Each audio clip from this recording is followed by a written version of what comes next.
With the current season of Tides of War being over, you may think that that means no more weapons being added to Battlefield 5 anytime soon, but thankfully that isn't the case. Right now, if you log on to the game, you can unlock the Madson MG, and that's thanks to Battlefest, which is going on for the next 4 weeks. The Madson MG is a light machine gun for the support class. That's what the MG stands for, in case you couldn't work it out. The gun was adopted by the Danish army in 1902, and it was really the world's first true light machine gun that was produced in mass quantity. It was sold in over 34 countries and in 12 different calibers. The gun was in service up until 1990, and because it was made in 1896, it essentially saw combat for over 100 years, making it a pretty historic and epic weapon with a long legacy. Supposedly, a few countries do still use the Madson to this day. That's impressive. Of course, Battlefield 5 is set in World War II, and during the Second World War, the Madson was used as the Norwegian army's standard light machine gun, although some of the Norwegian soldiers didn't like the Madson all that much because of its tendency to jam in certain calibers. Overall though, it was thought to be a very reliable weapon, but also quite expensive to produce. Now you may recognise it, of course the Madson isn't all that new to Battlefield players. Much like with a lot of Tides of War weapons so far that we've seen in Battlefield 5, the Madson also appeared in Battlefield 1. It's quite normal really when you think of how much crossover there was in terms of weaponry between the two world wars. In Battlefield 1, the Madson had a 30 round magazine, but in BF5 the default capacity is 25, which isn't all that much for a light machine gun. You can upgrade it to 40 with a specialization, which I would probably recommend doing. The problem with that though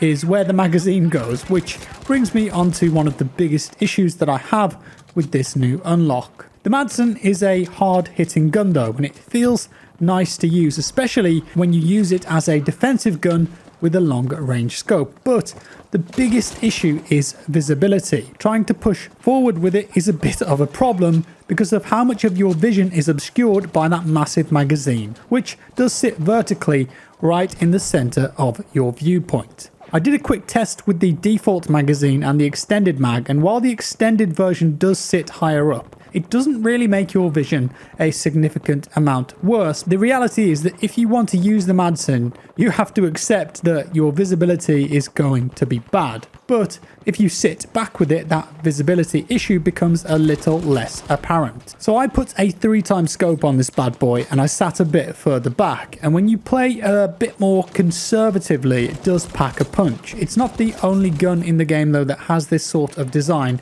The Bren arguably is quite similar in certain respects. So if you want to unlock the Madson, it's quite straightforward, thankfully. The first thing you're going to do is get yourself a full round on Operation Underground, which I would recommend you do anyway, because honestly, I think it's really good fun. The other requires you really just to focus around getting some heals as a medic, inflicting damage, getting kills, and then finally scoring a certain amount of points on Operation Underground. Because there's no Tides of War active, instead of getting chapter XP for completing each node, you will get various amounts of company coin instead. In terms of specializations, I opted for the quick aim on the right before heading to the left tree because I really wanted and felt as though I needed those extended mags. On the left side, I got the recoil buffer, which reduces vertical recoil, as well as the extended mags to increase the capacity to 40, before heading on back to the right hand side to finish off with ported barrel, which is less horizontal recoil. All in all, the Madson, it's an okay gun.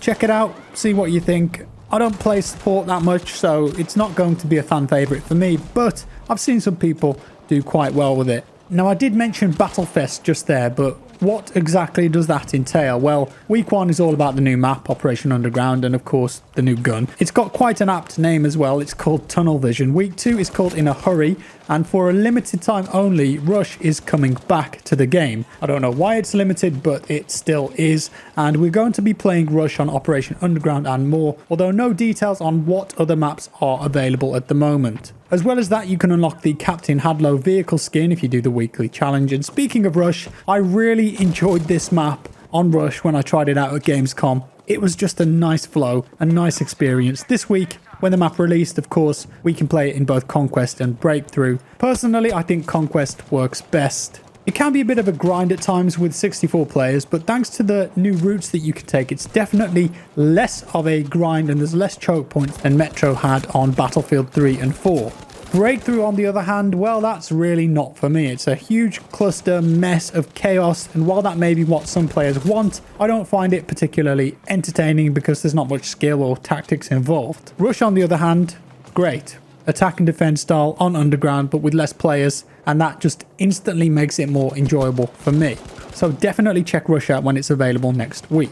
And you know, when Operation Metro launched way back in the BF3 alpha days, it worked great. And don't get me wrong, I don't think it was perfect. It could still be a grind, but Rush was one of the better modes that you could play on the map. And from my limited experience playing Rush on Operation Underground, I think it still holds true. The sad part is, though, that Rush will be a limited time mode. And so after a small amount of time, it's going away again. Fingers crossed, though, if players like it and it's super duper popular, DICE will look at that and go, okay, maybe we should make this a permanent addition. They totally should, and I don't understand their reasoning for not.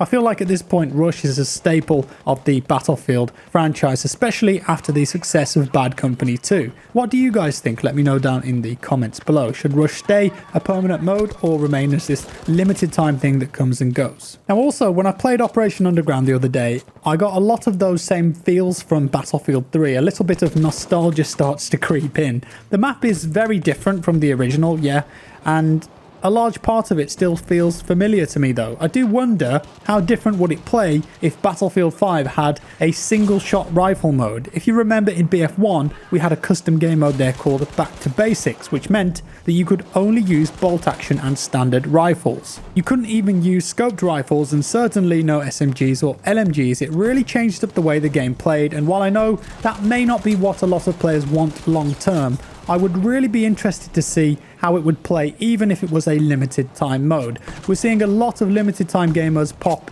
in BF5, but I'm surprised to see none of the special modes that were trialled in BF1 make a return. There were lots of custom games, if you remember, that DICE brought in every now and again, but maybe that's something that the devs will look to implement when we see private servers. And when they do pop up, perhaps it's something that we can just look into trying out ourselves.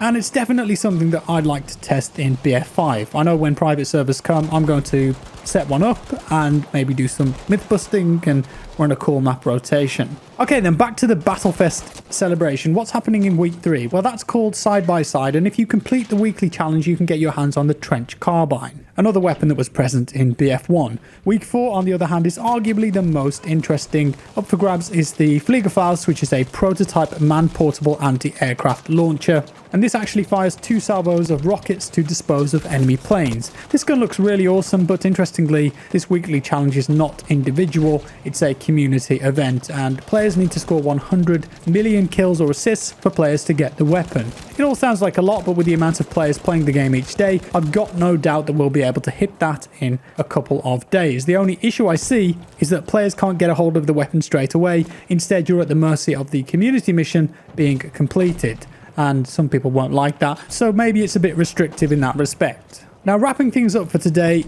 I've had some time to think about the latest update, and I think that it's maybe taken the game in the right direction. Underground is a good map, and I think that lots of players are enjoying it. If you go on the server list, there's a ton of full servers on Operation Metro Underground, so it seems quite popular on the initial release.